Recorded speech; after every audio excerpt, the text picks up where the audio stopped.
Hi everybody and welcome back to the channel, and we're looking up JEPI today, and I'm going to be trying to make a lot more videos on the channel, by the way, so stay tuned. Lord willing, I'm going to try to really focus on this channel and focus on cash flow, because I think it's something that I can teach to people in a manner that's going to help them with their portfolio and their retirement goals.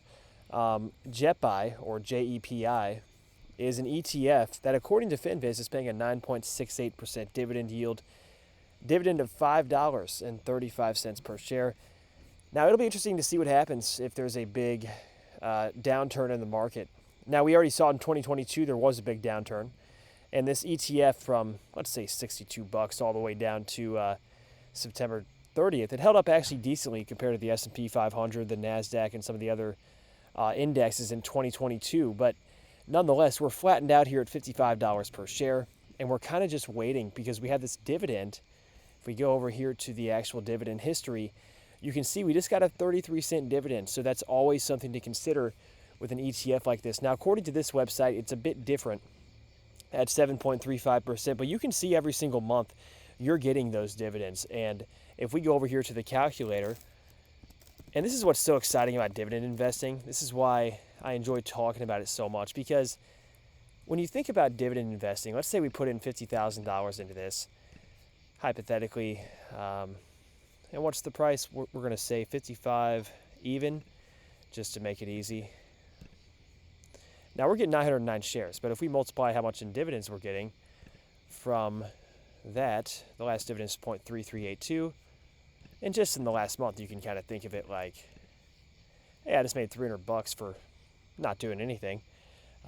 Check just rolls in for 300 bucks. Hey, I mean, what if I get that up to 1,200 bucks a month? 1,500. Now, when we think about passive income, we're thinking about lifetime income that can last throughout whatever it is we're going to be doing. Now, inflation is always something to consider with this as well. And reinvestment of those dividends can always help if you're willing to try to put some of those dividends back into the investment to grow at an annualized rate of even like 3 to 5%, and then taking out the other part of it. You can always do that.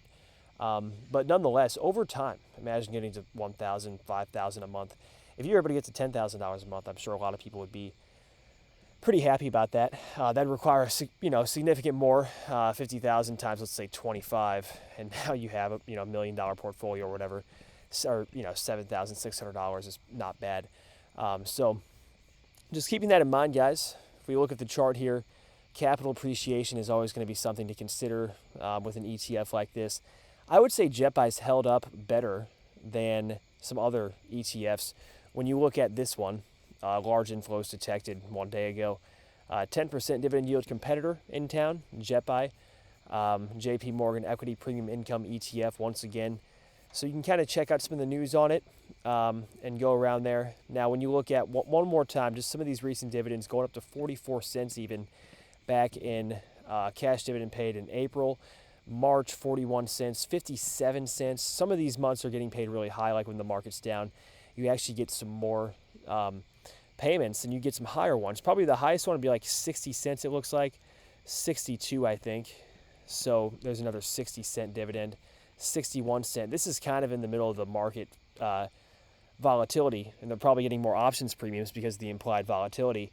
Right when the market, Jackson Hole, March of 2022, the payment day, or the declaration day, the payment day was like, let's see here, a couple months later, but around that same time, the premiums were higher because of the implied volatility and all the fear of the market in 2022.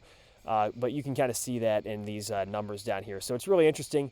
Check this out, guys. JP Morgan Equity Premium Income ETF. Like I said, this is probably one of my favorite covered call ETFs if you're going to choose one.